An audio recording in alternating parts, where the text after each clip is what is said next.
Hello, hello, hello. And it is Thursday. Thursday, known as Groundhog's Day, because we are all living the same day every day. And the only thing that keeps me sane is my dog that's whining. Come here. Come over here. Come. Come here. Okay, give him the toy. Give him the toy. There you go. Okay, sorry. I have two dogs arguing over one toy, and they each have one. Anyways, hi everybody. Happy Thursday. And tomorrow's going to be Friday, so you have to think about a way to make Friday and Saturday seem like a different day than Sunday through Thursday. That's kind of my plan. Anyways, so happy Thursday again. And I want to let everybody know, if you want to watch any of our previous episodes of House Calls, which there are some, I think they've all been super fun. I've actually had a lot of fun doing this. And this week has been a lot of fun because it's been the Queer Eye Takeover. So I've had the original Queer Eye guys. Carson will be tomorrow, of course. And today, my design comrade is Bobby Berk, and he's going to be on today. So it'll be really fun. But if you guys want to catch any of the previous House Calls, you can go to the IGTV at Thom Filicia, and you can request them and you can watch them. Also remember that tomorrow, after Carson and I do Fab at the Farm, as well as House Calls, we merge them together from 12:30 to 1:30 at 2 o'clock. We also do Design Chances, where I kind of help people do a whole bunch of interesting things with their questions and photographs and things that they ask specific questions. So we are now going to go to Bobby Berk. We are going to bring Mr. Bobby Berk on board, and it'll be a lot of fun. Queer Eye designer. And let me just go grab him and see where he be at. Let's see where he is. Oh, there he be at. Okay. There he is. Waiting for Mr. Bobby.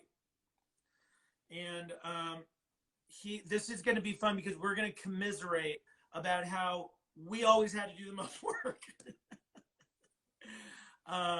So yes. Hello. Hi. How's it going? What's happening, my friend?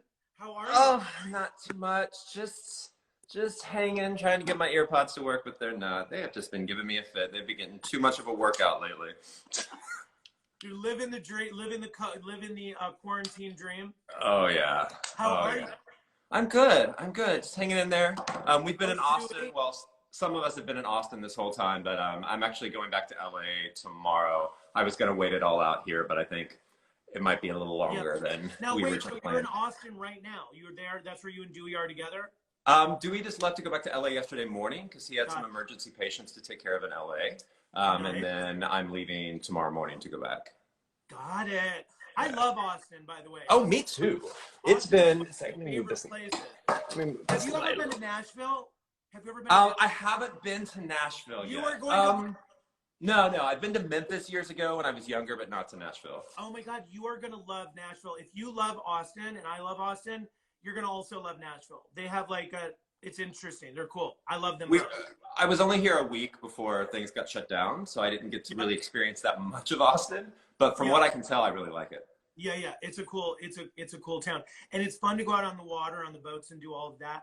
Which, by the way, you can do. I'm at my lake house. That's where I am. I'm up in Skinny Atlas at the lake with my producer and co-producer. Here they are. Let's see. Wait. And it's actually kind of not such a great day today. And my boat is having a new horn put on it. So that's kind of a real sorority girl problem, as I call it. But anyways, so I wanted to, okay, first of all, everybody, please send in questions for Bobby and I. We would love to answer them. That would be lots of fun. But I really want to talk. I don't know if it's your Wi-Fi or my. Oh, I don't know. It's sometimes. And go I think you're back. Nope, I think it was yours. Look. All right, there we are. I think you're back. I have a whining puppy dog they're literally, I have two dogs. They're fighting over one toy, and they both have a toy. So, we all know Bobby Berk from television. I've known you for a really long time. I've known you forever and ever, and I want to talk about that in a bit. But and I know you guys really do talk a lot. You guys sort of bring people into your world so much more than we ever did, because our issues back in the day were trying to get straight people and gay people to sort of connect. You guys have such a wonderful opportunity to really kind of delve into. So, but I wanted to really give people that are watching today a sense of like where you're from, your background, you know, growing up in Missouri, and how you kind of got to where you are, because I think so many people are interested in that story. So, so when you were growing up, like, and you were in Missouri, right? You grew up in Missouri. Yeah, I was born in Texas originally, but I grew up most of my life in Missouri. In Missouri. Yeah. And do you have siblings, brothers, sisters? I have an older sister. Yeah, I have an older sister. Very so she's cool. 3 years older than me. Nice. So the big sister. So, and when you were a kid, were you always interested in design? I don't know if I'd say I was interested in it, because I didn't really know what it was. You know, growing up in the country in Missouri, it wasn't really a thing. I do remember though at like 4 or 5, like redoing my bedroom, and like I found this dinosaur poster at Ben Franklin, and I designed the whole room around the colors of the dinosaur poster. But again, I didn't really think anything of it. Like that was just normal. You know, my mom loved, you know, she loved home interiors. Remember the home interior parties? Yeah. Like it was like Tupperware parties, but for like Jesus statues and 10 Commandment plaques and fake ivy and little wall shelves. Yeah. That's hilarious. I stole, my brother had a lucite peace sign like hanging in his bedroom, in the center of his bedroom. And I literally was in love with that thing, and I stole it and brought it into my bedroom and like rearranged my whole room and turned my 2 twin beds into like kind of sofas with a corner table. I moved everything around because of this peace thing. And then my brother came, and he came home from school and was like, dude, give it back. And he just grabbed it. Lago, come here. Okay, come here. You want to say hi? Come here. Okay. He's just whining it. Okay, come here. Bring your damn toy over here. Okay, go. Anyways, so yes. Okay, so that's cool. So that, yeah, we have a similar sort of, you know, I think moving your bedroom around could be like, that's the first sign. You're like, how many times have you redecorated your room with your 7 pieces of furniture? The first sign was moving the furniture around. The second sign was all the time I'd spend with the door closed with the preacher's son. You know, that was the second sign. That's so funny. That's hilarious. Oh my God. So funny. We're studying. So, okay, so now you were there. Now so tell me about how you got from, because when I met you, you were in New York. So you got from get over here. Come here. Oh my God, you are so bad. Okay. I think the first time we met, I was probably actually being walked out of Restoration Hardware after having been fired, and I think just kind of waved at you. That was my first. I mean, I think I might have seen you at Roxy or something before that, but. Well, I also think that, yeah, I'm sure you did. Because I was probably there like every 25 minutes, just on free time, like lunch and dinner. But I was, I think you guys really helped us set. I remember that was like, I think that was the first time that we really shot at Restoration Hardware. Yep. And that was like a big deal for us back then, because unlike you guys probably, you know, in the beginning, people were not super like excited when we said great guy. They didn't even know what that meant. Like we went through the same thing for season 1 and 2. Oh God, yeah. I mean, one thing was we weren't allowed to say what it was, right? Which makes it a little hard to get brands on board when you can't tell them the name of the show, you can't tell them the name of the designer.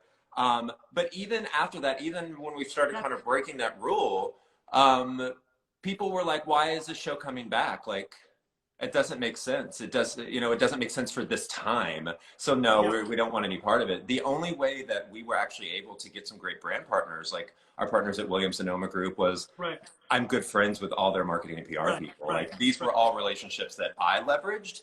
Once season 1 and 2 came out, we haven't really had a problem. But before that, no, it was hard. That's so interesting. I would have never thought that, but I will tell you, it is amazing to me how so many people, I mean, it's just incredible. Like people are always so like, oh my, like to be so negative about something that's so positive is crazy. It's crazy. People are, I don't know what, people are always ready to be more negative than positive.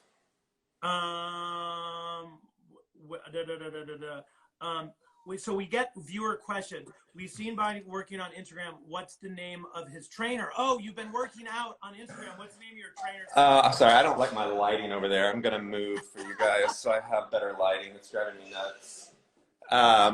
My trainer is Zach. Him and his wife just left Austin this morning to go back to LA. Do you know what I've been doing? I've been doing training. I actually do a virtual training with a trainer from New York City. And my house guest who's staying in my guest cottage we basically do it together, and he watches everything we do. I love where you are, by the way. Right. Thank you. Yeah, I got really lucky. I have a really beautiful Airbnb. Yeah, it's really nice. I love it. It looks really cool. And your lighting is definitely better. And I love it. I tried to do something different than I normally do and be in the living room, but just wasn't good. There we go. There you are. You look fabulous. So when you moved to New York City, so you made the big move to New York, right? You decided like you were. Yeah, the year that I met you at Restoration Hardware, I moved there in 2004, and I believe you filmed that Restoration Hardware that would have probably been maybe November, December 2004, maybe January 2005. Yeah. That's right. That's right. It was about 2005 because I think we started in 2003. I think we aired kind of late 2003, 4, and then 2005 is when brands like that started working with us. Yeah, because I moved there June 23rd, 2004. How was then it to New York? I was 21. You were 21? Yeah. And how was the move? Did you love it?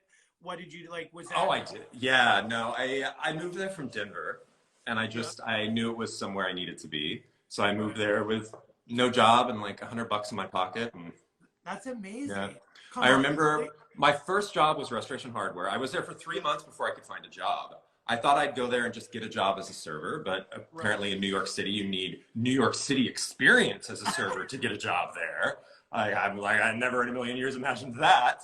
So the first job I got was managing that Restoration Hardware. I was the merchandising manager. Yeah. And that was in, I want to say like September I got that job. So it had to, and then I think I lost it within like 5 months. So yeah. Well, the thing I remember about that is that when I came in the next day after we kind of like talked about doing what we were going to do there, you guys had like tricked out the whole place. You really like tricked it out. It was amazing.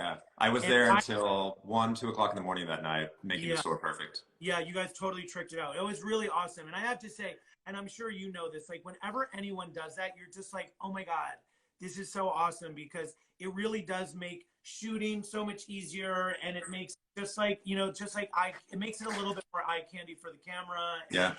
It just, I don't know, it just makes you kind of like, it just shows like interest, enthusiasm, creativity, all the stuff that makes it kind of fun to do. So how did you get into design? What was, did you start, like, what was your journey into the design world? So, when I was little, I liked it, but, the only exposure to design I had was, Delta Burke on designing women, By the way. Yeah, that was really the only designers I knew of. I love the crazy lady, the one that was always the crazy friend who would like always forgot. She was like always didn't know where she was. That was such a good show. I was watching episodes of it the other day. It's still so good. It's like the Golden Girls. It's still so timely. The humor is so perfect. It never gets old. I agree. But my journey, I left home at 15, so I didn't have a degree, nothing. So I started working, retail and restaurants, and so I loved design. So I started getting jobs at retail that were associated with design. Like the Great Indoors. If you remember the Great Indoors, I worked there in Denver. The Bombay Company. And then Restoration Hardware. So to kind of try to, if I was going to be in retail, at least be in retail that I was passionate about. Right. So then after Restoration Hardware, a couple jobs after that, I went to Portico. I'm sure you remember Portico. Yep. I worked my way up at portico from, oh yeah, you filmed there. Yeah. I still remember the day. Of course, we had tricked out the store, just like I did for you at Restoration Hardware. And it was snowy and rainy and sleety outside. And of course, when it's like that in New York, the snow instantly turns black and disgusting. Yeah, it was crazy. We had these beautiful, like, powder pink sateen sheets on a bed right in the front of the store. And this bitch walked right into the store and was like, woo, and jumped right in the middle of the bed with your nasty ass shoes on before we had even started filming. And I was like, are you kidding? This bitch. I had to go, I had to open new bedding, I had to re-steam it, I had to change it. By the way, just so you know, I must have not known that I was good. I mean, I just must have not. I would never do that. I swear to God, I would never mean to do that. I would never mean to do that. But I will tell you, the other thing was, Portico was right across the street from my office in Soho. So my office was in 270 Lafayette for like 10 years, right on the corner of Lafayette. And didn't you end up in 430 West 14th Street as well? Yes, yeah.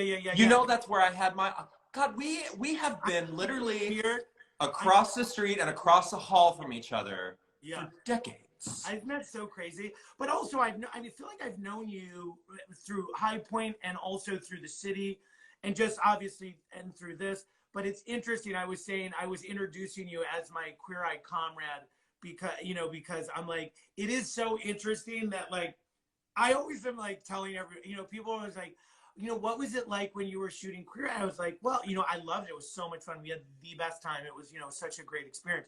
But I mean, I was there until like midnight every night. And you guys were like, I see you at 6 o'clock. I'm like, where are you going? They stayed till 6? Oh, they stayed till 6. Look at you. Girl, we have to and people don't realize, it's funny, when I shot Get a Room with Carson, he was like, wait a minute, this is so much work. And I was like, well, like, we're not just bringing a pair of pants and a shirt. We're like, we have like things getting painted and wallpapered and electricians. And I mean, and you guys are, and so in Get a Room, he was just like, oh my God, I can't believe it's so complicated and how many things can possibly go wrong or not show up or be broken or whatever. And you guys are doing such amazing things on your show and you do such great work and I love it. But you guys were able to do a lot, which is really cool and interesting. You're able to really, people always ask me, like, there's often a big difference between like the amount of stuff we do on the new version opposed to the old version. I always say, I'm like, Tom, unfortunately, you guys only shot in New York and it was mostly apartments. So I think your biggest challenge was doing a makeover that was visually different in an apartment where you couldn't really do much. Yeah, like you could do furniture and paint, maybe some wallpaper. And so that's one of the things that our budgets were not and I'm sure budgets were not really that strong. And then our budget is the same as it was. Oh yeah, okay, good. For you. That's hilarious. I love that we could commiserate about this because the thing is that then we would do houses like in New Jersey or Long Island, or whatever. And then we did go to Dallas. We did episodes in and outside of Dallas and also in London, in and outside. I remember Dallas. God, it feels like so long ago. Yeah, we did it. And Dallas was really fun. It was really great. And we had a lot of fun there. But that was a great one. But I will say the ones in the city were the most complicated because, first of all, it's hard to shoot in New York. That's like a real big problem to be on the street. There's really nowhere to set anything up. And then we just experienced that with Philly. A lot of the apartments we were in were like, the guy lived on like the 7th floor walk up. Yep. And just the fact that, when you're in houses, you can do more construction because you can do construction all through the night. In apartments and condos, they're like, the homeowners association board wants you done by 5 p.m. every day. And you're like, well, how are we supposed to do that? So I was very lucky that I got to start out in Georgia, where I had a lot more freedom to just, let's knock out this wall. Let's work through the night. We had less restriction. Interesting. And do you think, like, I feel, you're super warm and you're super approachable and you talk about design in a way that I think makes people want to know more about it, which is something that I think we're both I think that may be part of the reason that we both ended up in that place. But do you think, I think a lot of that has to do with, I'm from upstate New York, which is kind of very Midwestern. And I think that it's very down to earth and kind of like, there's like, oh, I don't know, there's like an easiness to it. And do you think that you get a lot of that from growing up where you grew up, and like, does that? Yeah, and I mean, especially the fact that a lot of the places that we filmed are in Middle America. I mean, we filmed 2 seasons in Missouri. Yeah. And I just, I kind of know how to connect with those people. Yeah. More than if I had just grown up in the city and, lived there my whole life. I wouldn't know how to connect. Yeah. But I think I had a leg up even in the very beginning. My quarantine hair. I'm getting worried, by the way. Mine's getting a little out of control. Yeah, mine too. I don't know what to do with it. It's never been this long before. I keep using little like barrettes to keep it back. Are you really? It's getting that long. That's so yeah. funny. Yeah, I mean, I was on with Kyan yesterday, and I said, Kyan, can you please give me some tips to do stuff? I don't know what to do at this point. Like, I'm looking at like a beard trimmer. Like, maybe that's the solution. Yeah, I almost did it with Dewey's hair, but that was like the only thing I did that during Hurricane Sandy. That could be a real sort of, you could really get into trouble with that. Yeah, I messed it up like years ago. So haircut. We used to do fashion sabotage. My group of friends in New York when we used to go out, we'd be like, "Hey, does this look good?" We're like, "Yeah, that looks great." And we would go fashion sabotage. That's what I love about Tan is I'll look at the other boys and I'm like, "Is this cute?" And they're like, "Oh my god, yeah, that's so cute." And I'll look at Tan, I'm like, "Tan," and he's like, "No, love, no." I love that. He's always very honest. Not that the other boys aren't, but they're more that, "Oh my god, yes, it's great." When he's like, yeah. He's a sweetheart. He's a really good guy. I like him so much. Me too. So let me ask you a question. So what was your first design project? Like, so you're now here you are like doing all of kind of figuring your way out in sort of like the world of design. And then at some point, was there like a first project that was like kind of got everything moving? So after Portico, I ended up starting my own furniture company. I had retail stores in New York, Miami, Atlanta, Los Angeles. And so, we offered design services in our store. I would go in and I'd help customers pick out the furniture for their houses. But I never really did like a full project. I had no idea how. I didn't have the education to do it. And it wasn't until actually 2015 when Builder Magazine contacted me and they're like, "Hey, we want you to design the show homes for the International Builder Show for us this year. Will you do it?" That's cool. And I was like, "Sure, yeah, I can do that." And as no problem. I'm like, because that's not just like picking out furniture. That's electrical plans and layouts and schematics and tile layouts. And I mean, it is architectural plans that you need to know CAD and stuff to do that. Yeah. I still don't know CAD. So I quickly got online and through YouTube and photoshopping floor plans, I designed 2 homes and they were a huge success. And through that, builders started calling me left and right to do their homes and their projects. And that's when I started getting out of retail and just focusing on design. So yeah, I mean, it's 5 years ago. Okay, so that's amazing. So we have a viewer question. Do you have any tips for how to spruce up a space without going to a store, just using what's around the house? I mean, my biggest tip for sprucing up the house is getting rid of stuff. I think editing, right? That's what I always say. Edit. Yeah, you accumulate these things that you're like, "Oh, this is great. And then after a while, it's too much. If you just take some things away, it can make the space feel completely different. And right now, I know it's some people who may be watching from New York who are in studios, this isn't necessarily an option, but change the stuff from each room. Like, take the decor that's in your bedroom and move it in do it in the living room. Do the, the art and stuff that's in your living room, move it to the bedroom. Well, just take the stuff you already have and move it around, and it completely feels different. Do you find that when doing the show, that sometimes you walk into a space and one of the biggest issues is like just the way they have the furniture laid out. Like, you almost look at the room and go, I mean, it's pretty not great, but it could be less not great. I mean, put a sofa where a sofa ought to go. It's hard not to walk into any space, like especially restaurants. Restaurants, not all restaurants, obviously, but so many restaurants drive me insane when I walk in because I walk in and I'm very much I think space plan. And I'm like, my God, the way you guys have this set up is ruining the flow for not only your staff, but your customers. And you're also, you're missing out on like 3 extra tables and probably like $200,000 in revenue over a year by having this so stupidly set up. Well, you know what, Bobby? I have to tell you, one of the things I've really always enjoyed talking to you about, because I think it's so intriguing, you are also not only a great designer and you're great on television and you're great with people, but you're also a really smart business person. And it's really fun to talk to you about the sort of the business of design. And that's something that I feel, you know, is something that in and of itself is, you know, it's hard for designers. A lot of creative people don't ever have the opportunity to really understand the business of design and how to like really have that concept. Like that concept alone is really great as a designer to walk into. I just designed a restaurant, and part of it is like sitting down with the owners and saying like, this is going to work better for the servers, for the bartenders, the customers are going to enjoy it, and it's going to, all of that, it's going to make it easier for the place to function, and you're going to make more money.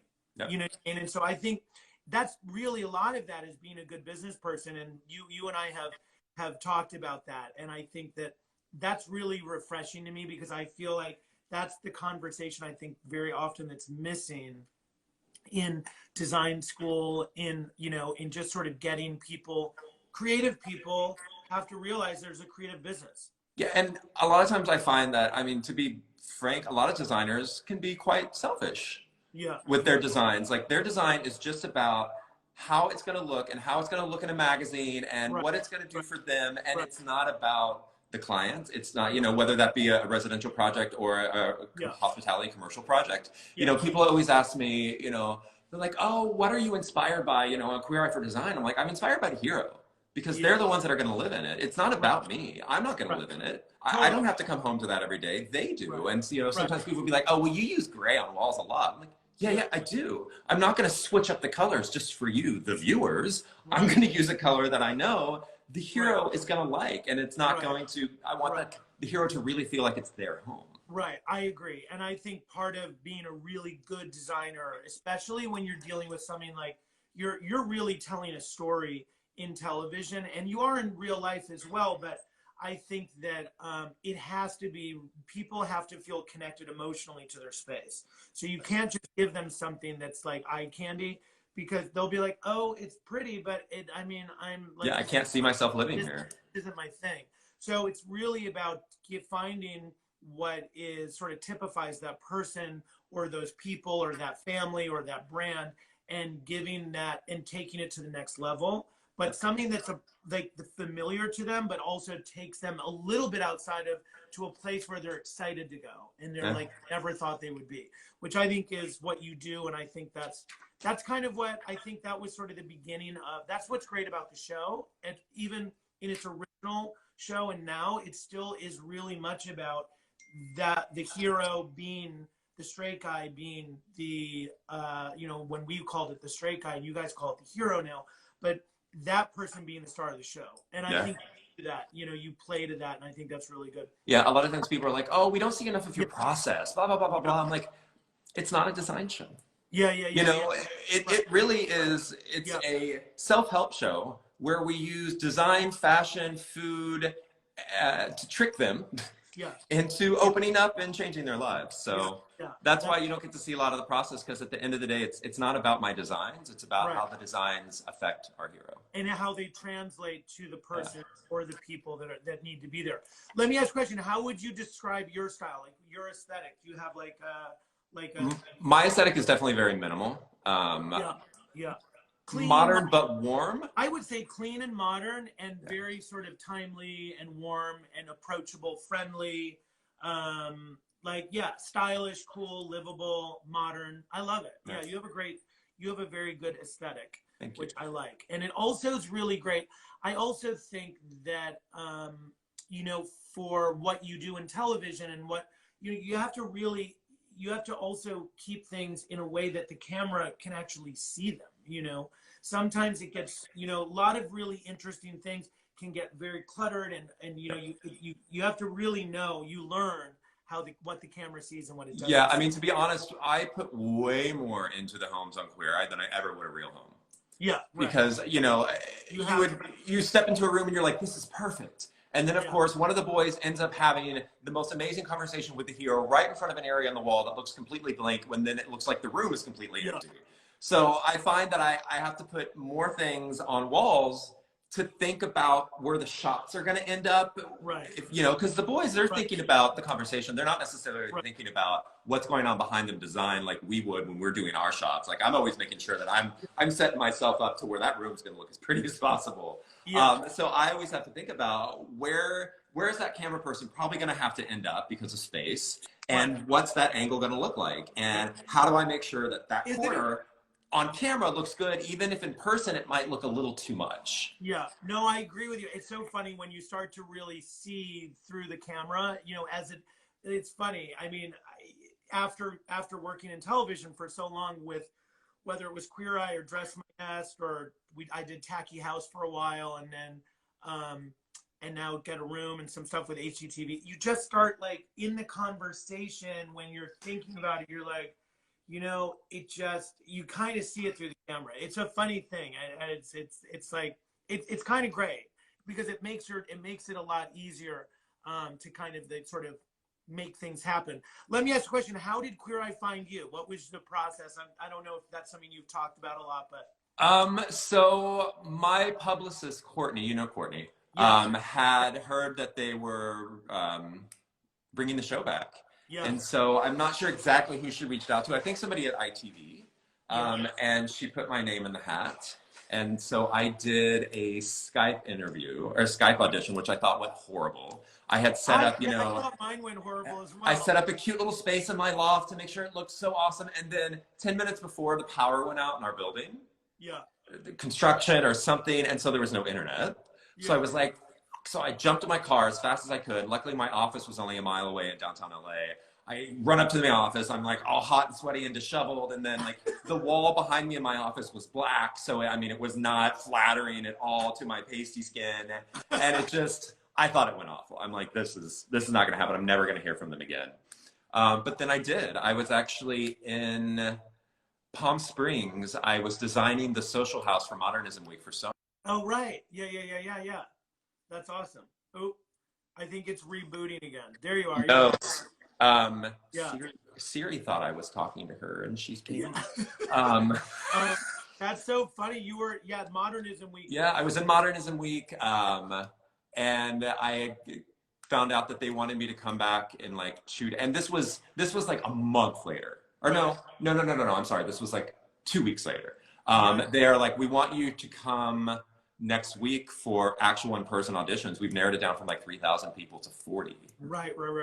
And so that week, the next week, I was in Vegas. I had 5 homes we were installing.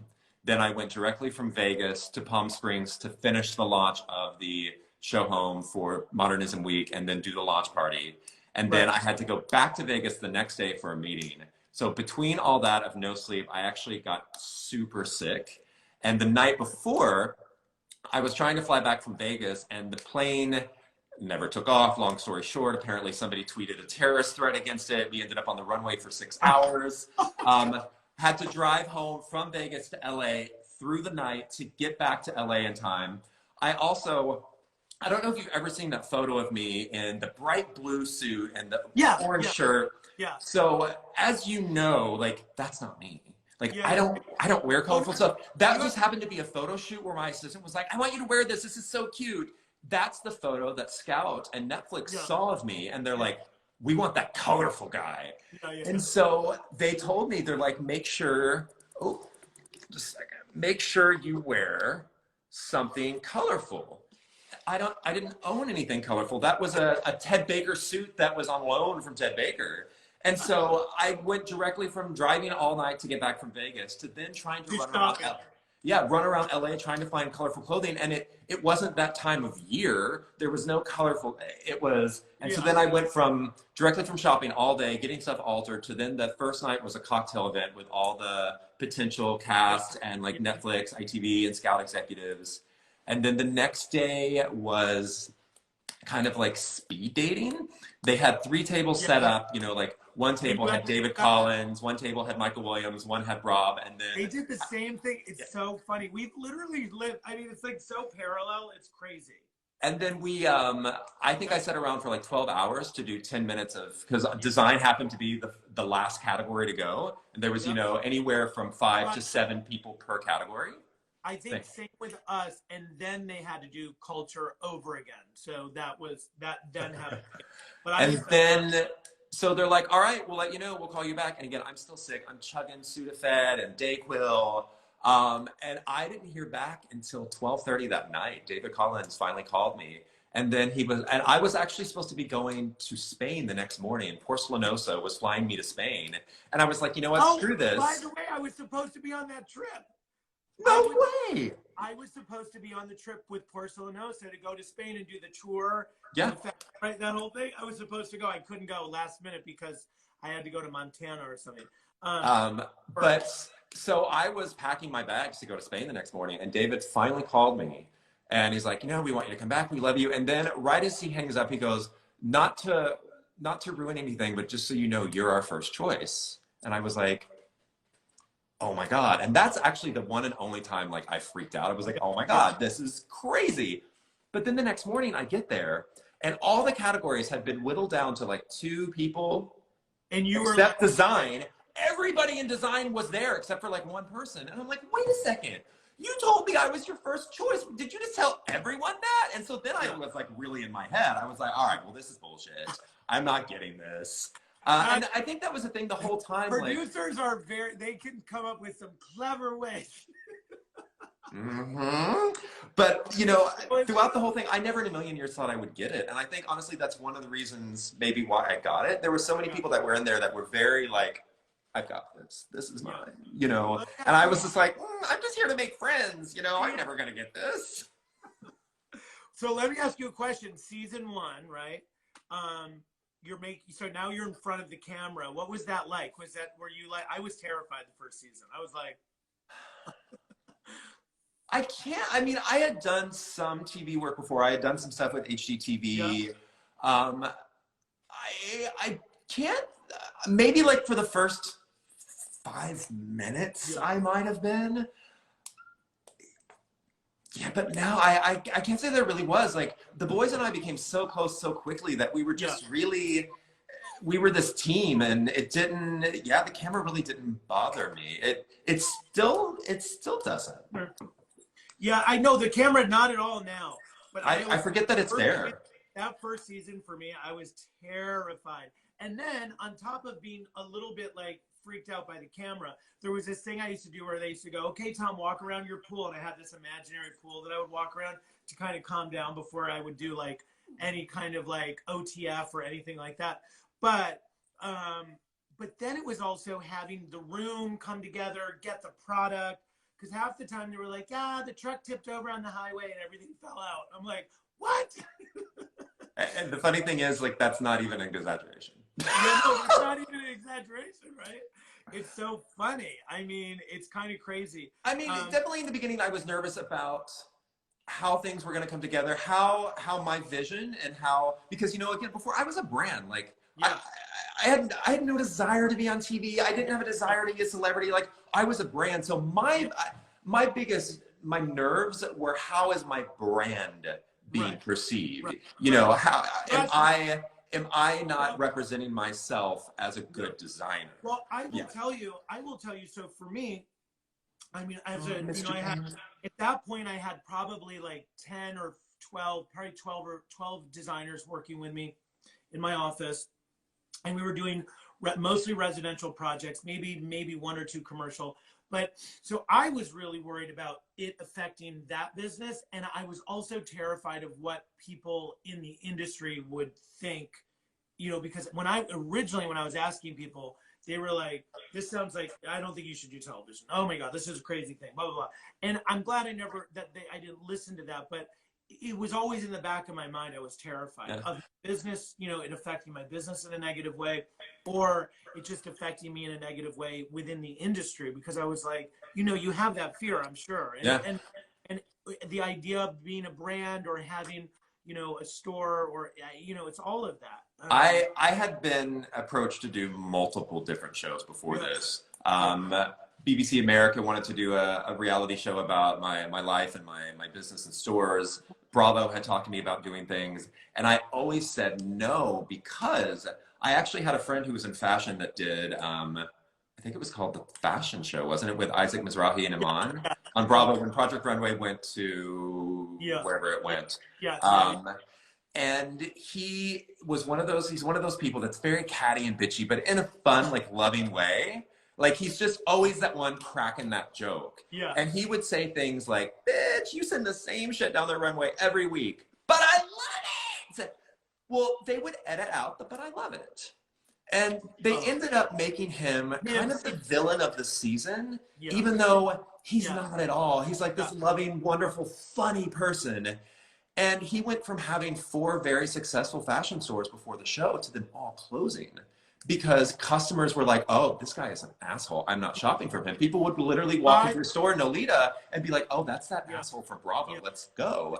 Well, and so I'm like, I'm not putting my brand in the hands of a producer. And it wasn't until Queer Eye, which the whole point of Queer Eye is we're superheroes. We're big gay superheroes.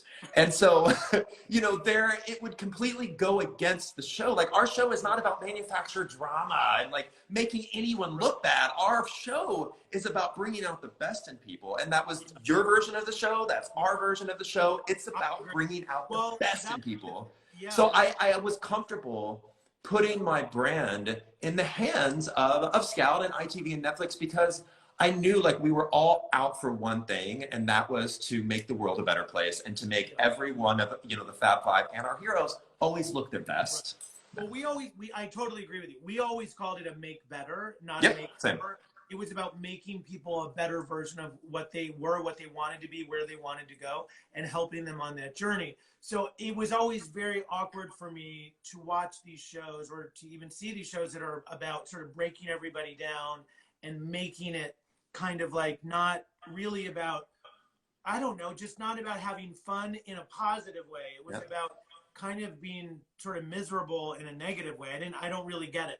But there are certain networks that really sort of thrive on that. And I agree with you. They've asked me to do shows about my office, and they've even wanted to do, they're like, well, you know, is there anybody in your office or a client you don't like? And I'm like, okay, we cannot have this conversation. And I'm like, oh that's never been the type of TV I've wanted to make. You know, I've really been happy though lately to watch networks and not to like pat ourselves on the back that but I think we did kind of help steer the ship a little to show networks that TV doesn't have to be about drama and strife and fighting for it to be successful. TV can be about loving yourself and loving each other and accepting yourselves, and people will love it.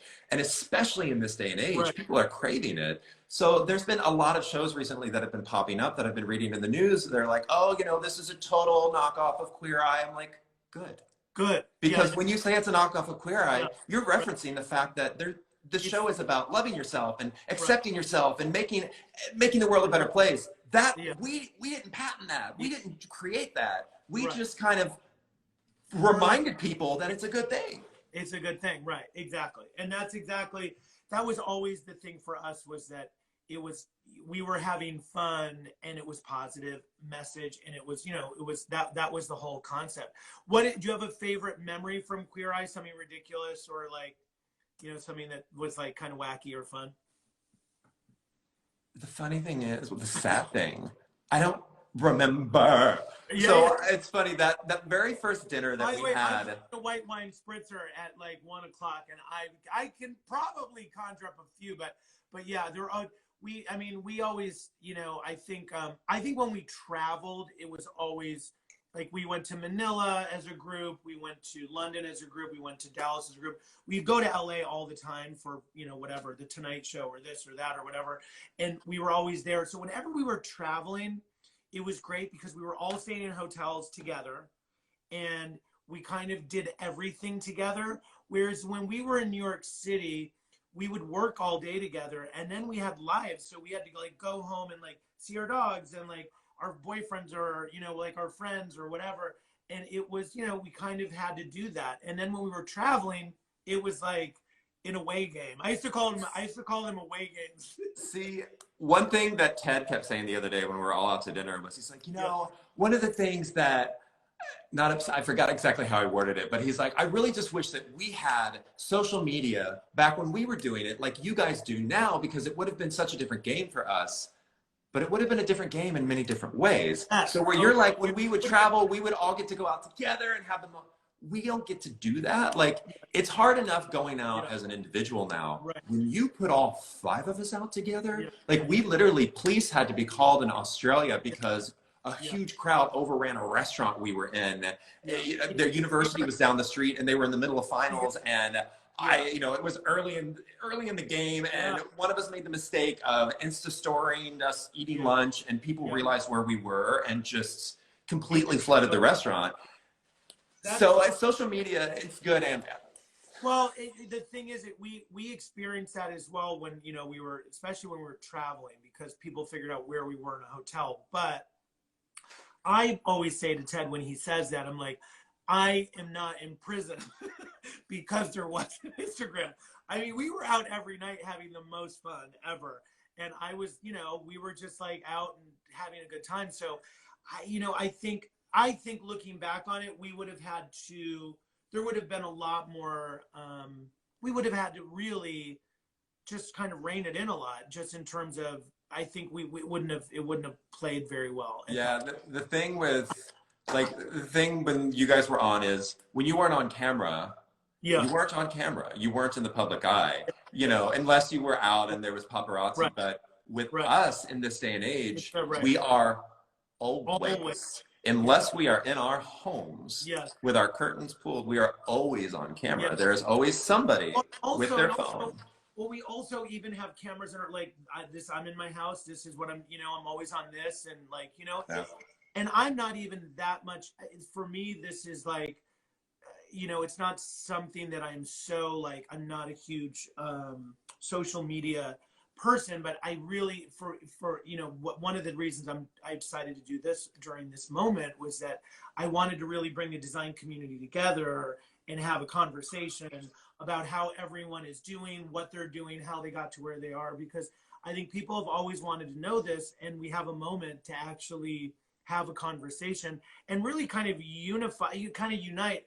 And this week was really special because it was not only sort of that moment, but it was also kind of doing it with the fact, now that you guys are here and you guys are doing what you're doing, it is interesting because it's now turned into something where there's like, it's like, I was saying, like, it's like a fraternity or something. It's like somehow there's like a life to like Queer Eye, and it makes it so much more interesting and fun to see it move, because we thought maybe it was just going to go away and no one would ever really, people would be like, well, I don't know it. I never heard of it. I don't know what it is. So it's fun for it to actually be a thing that's still alive and kicking, and doing well. And you guys are killing it, which is really fun. And it's like, it's a nice thing. Any favorite places you filmed? I know you guys filmed in Japan. I mean, what was your... Absolutely Japan. Yeah. Japan even before filming there is one of my favorite places in the world. It's definitely in my top 3 places in the world. Yeah. Well, I love the people. I love the culture. I'm a Virgo, and so their on-time, organized, minimalist society just makes my little heartbeat stronger. When that subway train on the clock says it's going to be there at 4:30 and 20 seconds, it is there at 4:30 and 20 seconds. I always say they're the Germans of Asia. What's that? I always say they're the Germans of Asia. They're very precise. You know what I mean? They're very precise. They're like, they make a good car and they're very precise. I'm like, I'm like, this is the Asian Germany. But it's like, yeah, it's everything about Japan I love. So that was definitely my favorite place. If you think about it, also the design is like it's sort of an Asian. The Japanese and the Germans have a similar aesthetic. Yep. And they have a similar sort of, like very precise kind of way of being. Like no nonsense kind of. Yeah, it's really, and it's so beautiful, and there's like, it's clean lines, and I love it. so what have you, is there a favorite place like you've ever been? I know you guys, you and Dewey travel a lot, right? So like, do you have a favorite place that you love? I would say New Zealand is Yeah. probably my I've been to favorite Australia, place. New Zealand. I'm dying to go. I know It's it's amazing. it's New amazing. Zealanders are The people, the food, I mean, the landscape everywhere you look is breathtaking. The architecture, it's just a wonderful, wonderful place. The ice cream, if you ever go, their dairy products are oh my God, they have a flavor of ice cream. It's like, it's called Hokey Pokey, and it's like chunks of honeycomb in it. It is so good. So New Zealand, Okay, I love the name. Iceland, Bali. It's funny, like all of my favorite places are actually volcanic island countries, if I think of it. Japan, New Zealand, Iceland, you know what? Indonesia. I was in Sicily this summer, and we were, that's all volcanic. We were in the islands outside of Sicily, and it is just, volcanic area is just, it's kind of very special. However, it did explode on Stromboli the week after I left. So I was like, it's beautiful, but it's also, you have to be ready to run. So product. So like, you and I right now would normally be in High Point. Today would be maybe the last day of High Point, because High Point last week, right? So you and I would have been at High Point because you have product, you have furniture, wall covering, art collection, coming out with rugs, all of that. So you have a whole sort of the world of Bobby Berk, which is really cool and beautiful. Were you bummed out about? I was kind of bummed out. I love High Point. I always have so much fun when I go there. I have a great group, as you know. So yes and no. Yeah. I think I've been 2 to 3 times a year, every year for the last 12 years. So one break was good. Am I devastated at the effect it's having on our industry? Absolutely. Yes. That gives me anxiety. But I just think it's going to make for an even better fall High Point. I think so too. We're already. I'm excited about that. I agree. And what brought you to product? I mean, obviously you're in that, you have stores, you understand product probably more so than a lot of designers because you have a store. And what brought you to product, and do you enjoy the process of product? Yeah, I was in product even before Queer Eye. So my whole point of opening up retail, like I didn't want to stay in retail. Like I didn't want to continue to have retail stores. That was never the goal. The goal of having all the retail stores I did was to expand the brand, to get the awareness out there, and to start licensing product and my name, which I had started doing. I think my first license collection was in 2013. It was with rugs with Surya. And so I've been in the license game for a while now, and I love it. Like, the product part of it is one of my favorite things. I have to say, I love it. I really love it. I love going to the factories. I love seeing things go through development. I love designing it and then sort of value engineering it and figuring out how to do it and what makes more sense. Value engineering it? We don't have to do that ever. Budget, sky's the limit. I mean, I feel like VE is a big part of my life. My home is a very good example of VE. We get a lot of questions about, I always get these questions about, how do you meld different personalities or styles when it's a couple and there's 2 different points of view. And I wanted to ask if you have any suggestions on how you do that. And maybe, is that something that maybe you and Dewey, like when you're doing your house or you're doing a project, you guys have to deal with that, or how does that work? Rock, paper, scissors. You know what? I actually, I think, created a little monster with Dewey because for, the first decade of our relationship, he had 0 opinion on design. He couldn't care less. But I have, cultivated his palette and given him a design sense. And so now he has opinions. So I have to take them into consideration. But luckily, though, since it's my design aesthetic that he grew accustomed to, his opinions are usually pretty on point with mine anyways. They know enough to be dangerous. Yeah, being a designer is hard sometimes with relationships. You end up being a counselor and a divorce attorney, and Yeah. Well, let it, me it, ask you a question. With that being said, if you weren't a designer, what would you be doing? oddly enough, I always wanted to be an attorney growing up. Oh, really? Yeah. Interesting. Well, that's good. That's a good way to sort of, sort of mediate what's going on. So Yeah. do you feel like you have like a little bit of that sort of mindset, like in terms of the way you approach things? Yep, definitely. That's cool. I love that. Okay. So what makes an interior beautiful to Bobby Berk? For me personally, Yeah, when you see a space, like what do you think that important element is?